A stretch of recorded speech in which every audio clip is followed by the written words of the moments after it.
So hello guys, what's up. I hope you are doing well. So दोस्तों, आज की इस वीडियो के अंदर हम डिस्कस करने वाले हैं कार्बोकैटायंस एंड कार्बीन्स के बारे में कि कार्बोकैटायन क्या होते हैं, कार्बोकैटायन की स्टेबिलिटी का ऑर्डर हम देखेंगे और उसके बाद हम देखेंगे कि कार्बीन्स क्या होती है। एज यू नो कि हम क्लास 11th केमिस्ट्री की यूनिट नंबर 12 को डिस्कस कर रहे थे, जिसमें कि हम बहुत सारे टॉपिक्स को डिस्कस कर चुके थे। जो पिछला टॉपिक था उसके अंदर हमने जो है फ्री रेडिकल्स को डिस्कस किया था, तो यहाँ पर हम डिस्कस करेंगे कार्बोकैटायन एंड कार्बीन्स के बारे में। पहले हम आ जाते हैं कार्बोकैटायन के ऊपर कि कार्बोकैटायन हमारे पास क्या है। पहले आप इसका स्क्रीनशॉट ले लें ताकि आप इसके नोट्स बना सकें। यहाँ पर देखिए सिंपली कार्बोकैटायन क्या है। कार्बोकैटायन मींस नाम से ही इसके पता लग रहा है कि कार्बन के ऊपर यहाँ पर पॉजिटिव चार्ज होगा। मतलब हमारे पास एक ऐसा मॉलिक्यूल होगा जिसमें क्या होगा, हमारे पास कार्बन होगा। कार्बन के ऊपर क्या होगा, उसके साथ कार्बन के ऊपर क्या होगा, कार्बन के ऊपर पॉजिटिव चार्ज होगा। अब देखिए पिछली वीडियो के अंदर हमने होमोलाइटिक फिशन और हेटेरोलाइटिक फिशन को डिस्कस किया था। होमोलाइटिक फिशन में क्या होता था, जब बॉन्ड टूटता था तो जो दो एंटिटी होती थी जिनके बीच में वो बॉन्ड बना हुआ होता था, तो जो बॉन्ड के इलेक्ट्रॉन थे उन दोनों में समान रूप से बंट जाते थे। मतलब एक एक इलेक्ट्रॉन दोनों को मिलता था। सो अगर होमोलाइटिक फिशन होता था तो हमारे पास क्या बन जाता था, तो उस केस में हमारे पास बन जाता था फ्री रेडिकल्स, जैसा कि हमने डिस्कस किया था। नाउ दूसरा हमने टाइप देखा था हेटेरोलाइटिक फिशन। हेटेरोलाइटिक फिशन में क्या होता है, हेटेरोलाइटिक फिशन में हमारे पास जो एक मान लीजिए दो एंटिटी है जिनके बीच में बॉन्ड बना हुआ है, तो जो दोनों इलेक्ट्रॉन होते हैं उस बॉन्ड के वो एक के पास चले जाते हैं और एक जो है बिल्कुल खाली रह जाता है। ठीक है, तो उससे यहाँ पर बन जाता है हमारे पास कार्बोकैटायन। अब मान लीजिए हमारे पास एक एंटिटी ऐसी थी, मान लीजिए एक मॉलिक्यूल हमारे पास ऐसा था जिसमें कार्बन किसी हाईली जो है इलेक्ट्रोनेगेटिव एलिमेंट के साथ जुड़ा हुआ था। मान लीजिए उनके बीच का बॉन्ड अगर टूट गया तो उस केस में क्या हो जाएगा, सारे के सारे इलेक्ट्रॉन जो है उस हाईली इलेक्ट्रोनेगेटिव एलिमेंट के पास चले जाएंगे। जैसे मान लीजिए कार्बन और हेलोजन के बीच में बॉन्ड बना हुआ है, अगर उनके बीच में बॉन्ड टूटेगा तो सारे के सारे बॉन्ड कहाँ ले जाएगा, सारे के सारे बॉन्ड कहाँ चले जाएंगे, वो सारे के सारे हमारे पास हेलोजन के पास चले जाएंगे और जो कार्बन है, कार्बन के ऊपर क्या आ जाएगा, पॉजिटिव चार्ज आ जाएगा। ठीक है, तो ऐसे कंपाउंड्स को हम क्या कहते हैं, कार्बोकैटायन। तो जैसे कि आप यहाँ पर देख पा रहे हो, देखिए यहाँ पर it is defined as a group of atoms which contain it is defined as group of atoms which contain positively charged carbon having only 6 electrons. It is obtained by heterolytic fission. अब जैसा कि मैंने आपको कहा, carbocation का पहला point क्या है कि इसके ऊपर इसमें जो है एक ऐसा मॉलिक्यूल होगा जिसमें कार्बन के ऊपर क्या होगा, हमारे पास कार्बन के ऊपर पॉजिटिव चार्ज होगा। दूसरा पॉइंट हमने इसमें क्या याद रखना है कि ये हमेशा जो है हेटेरोलाइटिक फिशन से जो है हमारे पास प्रोड्यूस होते हैं।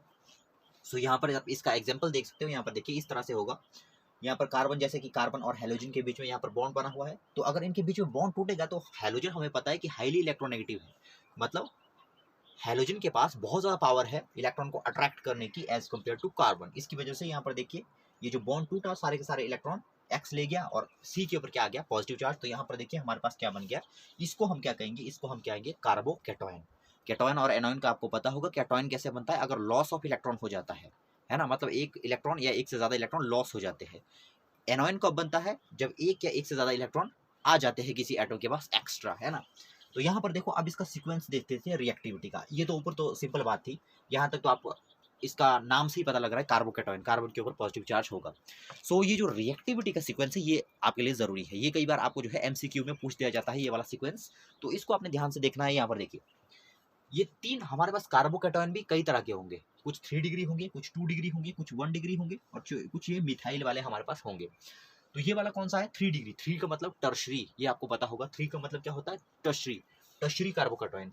2 का मतलब क्या होता है, सेकेंडरी, मतलब सेकेंडरी कार्बोकैटायन। 1 का मतलब क्या है, प्राइमरी कार्बोकैटायन, है ना।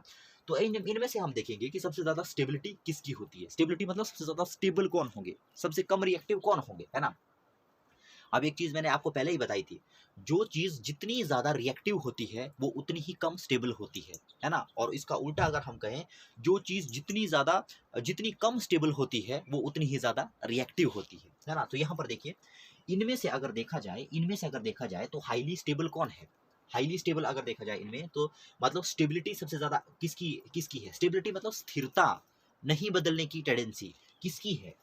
तो इसके लिए आपको जो है अब जो ऑर्गेनिक केमिस्ट्री है हमारी, इसमें हमारे टॉपिक तब तक क्लियर नहीं हो सकती जब तक कि हमारा बेसिक कंप्लीट नहीं होगा, है ना, हमारा बेसिक स्ट्रॉन्ग चाहिए। अब यहाँ पर अगर आपको इंडक्टिव इफेक्ट का पता नहीं है तो आप इस क्वेश्चन को सॉल्व नहीं कर पाओगे, ठीक है। इंडक्टिव इफेक्ट को हम पहले डिस्कस कर चुके हैं, सारे के सारे इफेक्ट वैसे हम देख चुके हैं, इंडक्टिव इफेक्ट भी, मीजोमेरिक इफेक्ट भी, रेजोनेंस इफेक्ट भी, हाइपर कॉन्जुगेशन भी हम पहले देख चुके हैं। तो यहाँ पर मैं उनमें डिटेल में नहीं जाऊंगा, यहाँ पर सीधे मैं आपको बताता हूँ। तो देखिए सबसे ज्यादा स्टेबिलिटी किसकी होगी, 3 डिग्री कार्बोकैटायन की स्टेबिलिटी सबसे ज्यादा होगी। तो 3 डिग्री कार्बोकैटायन की स्टेबिलिटी सबसे ज्यादा क्यों होगी, तो यहाँ पर देखिए इंडक्टिव इफेक्ट में हमने देखा था कई कई तरह के ग्रुप होते हैं, ये भी 2 टाइप के होते हैं, वो हमने देखा था, उतनी डीप हम नहीं जाएंगे, यहाँ पर हम सिर्फ इंडक्टिव इफेक्ट पर रहेंगे। तो यहाँ पर देखो, अब जो हमारे पास आर होता है, जो हमारे पास एल्काइल ग्रुप होता है, ये कुछ ऐसे ग्रुप होते हैं जब भी ये चेन में होते हैं तो ये क्या करते हैं, इनके पास टेंडेंसी होती है इलेक्ट्रॉन को आगे की ओर पुश करने की, मतलब ये अपने में से आगे की ओर इलेक्ट्रॉन को धकेलते हैं, अपनी तरफ इलेक्ट्रॉन को नहीं खींचेंगे, अपने से दूर इलेक्ट्रॉन को भेजेंगे, ठीक है। ये टेंडेंसी होती है चेन के अंदर, हमने देखा था इंडक्टिव इफेक्ट में, ठीक है। तो यहाँ पर देखो इस केस में क्या है, जो आर है हमारे पास, अब सी के ऊपर क्या है, सी के ऊपर क्या है, सी के ऊपर तो पॉजिटिव चार्ज है, इलेक्ट्रॉन गया है इसका, इसको भूख है इलेक्ट्रॉन की, इसके अंदर एक अजीब सी भूख है, ठीक है। अब इस भूख को मिटाने के लिए अब ये आर ग्रुप हमारे पास है, अब देखो आर क्या है, आर एल्काइल ग्रुप है। कुछ ग्रुप ऐसे होते हैं जिनके पास इलेक्ट्रॉन को अट्रैक्ट करने की पावर होती है, कुछ ग्रुप ऐसे होते हैं जो इलेक्ट्रॉन को बाहर की ओर पुश करने की पावर रखते हैं। तो जो आर ग्रुप होता है ये बाहर की ओर पुश करने की अपनी टेंडेंसी रखते हैं। अब इससे क्या होगा, देखो जब आर ग्रुप जो है इस कार्बन की ओर इलेक्ट्रॉन को पुश करेंगे तो उससे क्या होगा, उससे क्या होगा, अब देखो कार्बन तो इलेक्ट्रॉन का भूखा है, अब इस भूख को पूरा करने के लिए अगर एल्काइल ग्रुप अंदर की ओर इलेक्ट्रॉन भेज रहे हैं तो क्या ये पॉजिटिव चार्ज स्टेबल नहीं हो रहा है, ये न्यूट्रल है, सॉरी ये न्यूट्रल नहीं हो रहा है, हो रहा है।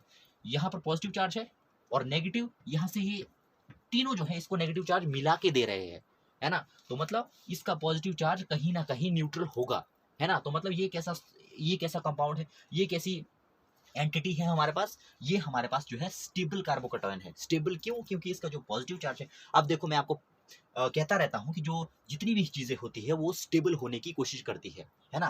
कोई भी चीज है वो ना तो पॉजिटिव में रहना चाहेगी, ना तो वो नेगेटिव में रहना चाहेगी, वो चाहेगी कि मैं न्यूट्रल हो जाऊं। न्यूट्रल कैसे होगा, यहाँ पर पॉजिटिव है और जब बाहर से इलेक्ट्रॉन आ रहे हैं मतलब नेगेटिव आ रहा है तो ये पॉजिटिव ऑटोमेटिकली जो है न्यूट्रल हो रहा है, मतलब ये स्टेबल है। अब स्टेबल वैसा मतलब नहीं कि ये बहुत ज्यादा स्टेबल है, इनके कंपैरिजन में, यहाँ इनके कंपैरिजन में बोल रहा हूँ मैं, ठीक है। ये था 3 डिग्री। अब उससे पीछे चलते हैं हम, अब उससे पीछे चलते हैं, यहाँ पर देखिए ये कौन सा है, 2 डिग्री, ठीक है। ये हमारे पास 2 डिग्री कार्बोकैटायन है, ठीक है। इसमें देखो कितने एल्काइल ग्रुप लगे हुए हैं, इसमें 2 एल्काइल ग्रुप लगे हुए हैं। तो यहाँ पर देखो, यहाँ पर 3 जगह से इसकी भूख शांत हो रही है, यहाँ पर 2 जगह से इसकी भूख शांत हो रही है।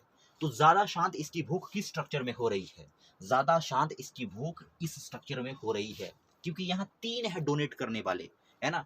3 मिलके इसकी पॉजिटिव चार्ज को न्यूट्रल करने की कोशिश कर रहे हैं। यहाँ पर कितने कोशिश कर रहे हैं, यहाँ पर सिर्फ 2 है। अब देखो पावर 3 की ज्यादा होगी या 2 की ज्यादा होगी, सेम ग्रुप है, सिंपल सी बात है कि इसकी ये जो है ज्यादा जो है स्टेबल कर पाएंगे, ज्यादा न्यूट्रल कर पाएंगे सी पॉजिटिव को, ठीक है। तो यहाँ पर इससे पीछे अगर चले, अगर हम प्राइमरी वाले में चले तो यहाँ पर देखो, यहाँ पर कार्बन के ऊपर जो है काफी ज्यादा भूख है, कार्बन को काफी ज्यादा इलेक्ट्रॉन की भूख है, लेकिन उस भूख को शांत करने के लिए कितने ग्रुप है, कितने इलेक्ट्रॉन इसको, मतलब इंडक्टिव इफेक्ट कितने ग्रुप में हो रहा है, यहाँ पर सिर्फ एक जगह पर इंडक्टिव इफेक्ट हो रहा है। तो यहाँ पर देखो, यहाँ 3 जगह भूख शांत हो रही है, यहाँ 2 जगह से भूख शांत हो रही है, यहाँ सिर्फ एक ही जगह से भूख शांत हो रही है। सिंपल सी बात है कि ये ज्यादा स्टेबल होगा, यहाँ पर पॉजिटिव चार्ज ज्यादा न्यूट्रल हो जाएगा, यहाँ पर उससे कम न्यूट्रल होगा, यहाँ पर उससे कम न्यूट्रल होगा, और यहाँ पर बिल्कुल ही न्यूट्रल होगा। अगर इस मिथाइल वाले को अगर देखो, इस वाले कार्बोकैटायन को अगर आप देखो तो यहाँ पर देखो, यहाँ पर कार्बोकैटायन है, यहाँ पर देखो सी के ऊपर पॉजिटिव चार्ज है, इस पॉजिटिव चार्ज को न्यूट्रल करने के लिए कोई भी एल्काइल ग्रुप लगा ही नहीं है, यहाँ पर इंडक्टिव इफेक्ट का कोई फंडा ही नहीं है, ठीक है। तो मतलब ये हाईली अनस्टेबल है हमारे पास, ये काफी ज्यादा स्टेबल है, क्योंकि ये कार्बोकैटायन है, ये तो कार्बोकैटायन है, कार्बन को तो 4 बॉन्ड बनाने हैं, किसी भी हालत में बनाने हैं, ठीक है। तो यहाँ पर देखिए इसके ऊपर पॉजिटिव चार्ज है, तो इस पॉजिटिव को चार्ज को न्यूट्रल करने के लिए ये हर हालत में कोई भी दूसरा एलिमेंट होगा या कोई भी दूसरा ऐसा एंटिटी होगी उसके साथ कंबाइन करने की कोशिश करेगा। ये हाईली रिएक्टिव है ये, हालांकि ये उतने रिएक्टिव नहीं है क्योंकि इनको फर्क नहीं पड़ता है, यहाँ पर जो है न्यूट्रल हो रहा है, पीछे से आगे कोई चार्ज अगर इसके ऊपर पॉजिटिव आ भी गया तो ये पीछे वाले जो आर है ये संभाल रहे हैं, ठीक है, सिचुएशन को। तो देखिए ये सीक्वेंस काफी इंपॉर्टेंट है, इसको आप देख लीजिएगा, ये एग्जाम पॉइंट ऑफ व्यू से आपके काफी इंपॉर्टेंट है, ये आपको जो है बड़े क्वेश्चन में भी आ सकता है और आपको एमसीक्यू में भी ये पूछा जा सकता है।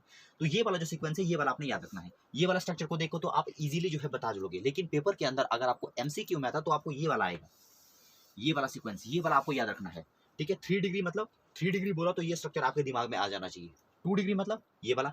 अब देखिए 3 डिग्री का मतलब क्या है, एल्काइल ग्रुप काउंट करने से सीधे जहां पर भी डिस्टर्बेंस है, जिस भी कार्बन में डिस्टर्बेंस है, उसके साथ हमने देखना है कि कितने यहाँ पर जो है एल्काइल ग्रुप है।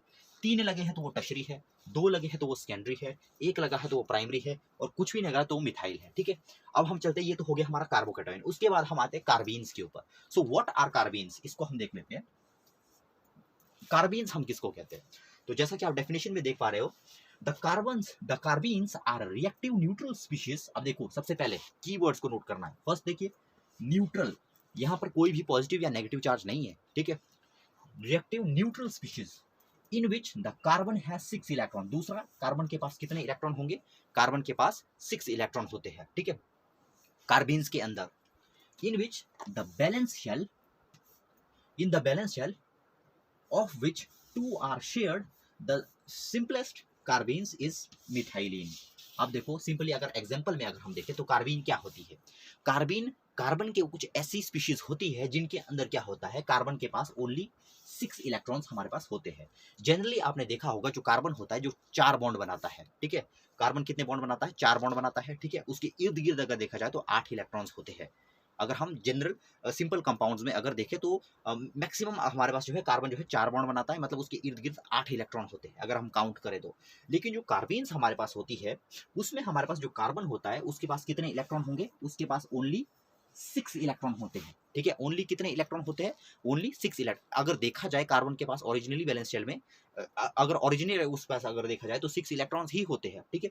लेकिन हमें पता है कि ड्यू टू कैटिनेशन कार्बन के पास ये प्रॉपर्टी होती है कि वो 4 बॉन्ड बनाता है। जब वो 4 बॉन्ड बनाता है तो उसके देखिए कितने इलेक्ट्रॉन होते हैं उसके पास 8 इलेक्ट्रॉन हो जाते हैं। लेकिन जो ये कार्बीन्स होती है, कार्बीन में जो कार्बन होता है उसके पास, उसमें जो है कार्बन के पास ओनली 6 इलेक्ट्रॉन होते हैं बैलेंस शेल में, ठीक है। अगर काउंट करें तो यहाँ पर देखो 6 इलेक्ट्रॉन इसके पास है। 6 कैसे है, यहाँ पर देखिए 6 इलेक्ट्रॉन होंगे, और दूसरी कंडीशन क्या है, दूसरी कंडीशन ये है कि 2 के साथ उसने बॉन्ड बनाए होंगे और एक हमारे पास पेयर होगा, ठीक है। फिर से मैं बताता हूं आपको कार्बीन क्या है हमारे पास। कार्बीन, कार्बन के कुछ ऐसे कंपाउंड होते हैं हमारे पास, ठीक है, जिसमें कार्बन के पास 6 इलेक्ट्रॉन होंगे बैलेंस शेल में। पहला पॉइंट ये हो गया। दूसरा पॉइंट हमारे पास क्या है, कार्बीन के अंदर कार्बन के पास एक अनपेयर्ड होगा, एक हमारे पास इलेक्ट्रॉन का पेयर होगा। दूसरी कंडीशन ये है कि कार्बीन्स में कार्बन के पास इलेक्ट्रॉन का एक पेयर होगा, ठीक है, इलेक्ट्रॉन का क्या होगा, एक पेयर होगा। तीसरी कंडीशन में क्या है, तीसरी कंडीशन क्या है, जो कार्बीन्स होती है उसने जो है 2 बॉन्ड बनाए होंगे। सिंपली अगर हम कहें तो कार्बीन में जो है एक हमारे पास इलेक्ट्रॉन का पेयर होता है और 2 हमारे पास बॉन्ड होते हैं कार्बीन के अंदर, ठीक है। 4 बॉन्ड नहीं होंगे। जनरली हम देखते हैं कार्बन के अंदर कितने बॉन्ड होते हैं, कार्बन मैक्सिमम हम देखते हैं कि 4 बॉन्ड बनाता है। ज्यादातर कार्बन जो है, ज्यादातर नहीं, कार्बन जो है 4 बॉन्ड ही बनाता है due to property of catenation. लेकिन ये कार्बन देखिए एक्सेप्शंस है। कार्बन में क्या हो जाता है, जो कार्बन हमारे पास होता है उसमें जो है कार्बन के अंदर जो कार्बन हमारे पास होता है उसके बैलेंस शेल में 6 इलेक्ट्रॉन होते हैं, जिसमें से कि 2 उसके पास जो है बॉन्ड होते हैं, जबकि एक जो है उसके पास पेयर होता है इलेक्ट्रॉन का, ठीक है। तो ये देखो यहाँ पर ये वाला जो कंपाउंड हमारे, ये वाला जो हमारे पास एंटिटी है, ये वाला जो हमारे पास एंटिटी है, अब इसको देखिए ये रिएक्टिव होगा, ये ज्यादा रिएक्टिव है या हमारे पास रिएक्टिव नहीं होगा। तो सिंपल सी बात है कि ये हमारे पास एक रिएक्टिव स्पीशीज है। रिएक्टिव स्पीशीज क्यों है, क्योंकि हमें पता है कि जो ये कार्बन है, सेंट्रल कार्बन, ये कोशिश करता है कि इसके जो ऑक्टेट, उसका जो बैलेंस शेल है वहां पर ऑक्टेट कंप्लीट हो जाए, ठीक है। सारे के सारे एलिमेंट्स क्या करने की कोशिश करते हैं कि उसके बैलेंस शेल में ऑक्टेट कंप्लीट हो जाए, तो ये भी वैसी ही कोशिश करेगा। इसके पास देखो कितने इलेक्ट्रॉन है, अभी सी के पास 4 यहाँ पर हो गए, मतलब अगर हम यहाँ पर देखें 2 यहाँ पर है, 2 बॉन्ड यहाँ पर, 2 हाइड्रोजन है, 2, तो यहाँ पर इसके बीच में 4 इलेक्ट्रॉन यहाँ पर हो गए, 2 यहाँ पर हो गए, 6 हो गए, ठीक है। 6 हो गए तो 8, इसको चाहिए कितने बैलेंस शेल में, 8 चाहिए, ठीक है। तो ये क्या करेगा, ये यहाँ पर जो है 2 बॉन्ड बनाने की कोशिश करेगा, एक इलेक्ट्रॉन ये वाला और एक किसी दूसरे एलिमेंट का, एक ये वाला इलेक्ट्रॉन एक किसी दूसरे एलिमेंट का। तो इस तरह से ये जो है 2 बॉन्ड यहाँ पर बनाएगा, उससे ये 8 हो जाएंगे यहाँ पर। तो ये आपको याद रखना है, ये हाईली रिएक्टिव होता है, ठीक है। फिर से मैं बताता हूँ कार्बन क्या होते हैं। कार्बन हमारे पास कुछ ऐसे कार्बन की स्पीशीज होती है जिसपे कार्बन के पास बैलेंस शेल में 6 इलेक्ट्रॉन होते हैं। दूसरी कंडीशन क्या है, कार्बन के पास 2 बॉन्ड हो गए। तीसरी कंडीशन क्या है, कार्बन के पास एक जो है इलेक्ट्रॉन का पेयर होगा, ठीक है। तो यहाँ पर देखो आप एग्जाम्पल में देख सकते हो, इसको अगर हम देखें CH3N2 डाइएज़ोमीथेन को अगर हम देखें, ये वाला हमारे पास जो है इसको अगर हम लाइट देते हैं, ठीक है, अगर इसको लाइट में एक्सपोज देते हैं हम, ठीक है, तो यहाँ पर देखो क्या हो जाता है, ये टूट जाता है, यहाँ पर जो है ये टूट जाता है, यहाँ पर देखिए किसमें कन्वर्ट हो गया ये CH2, ये CH3 इसको कर दीजिए, CH2 ही इसको करना है, CH2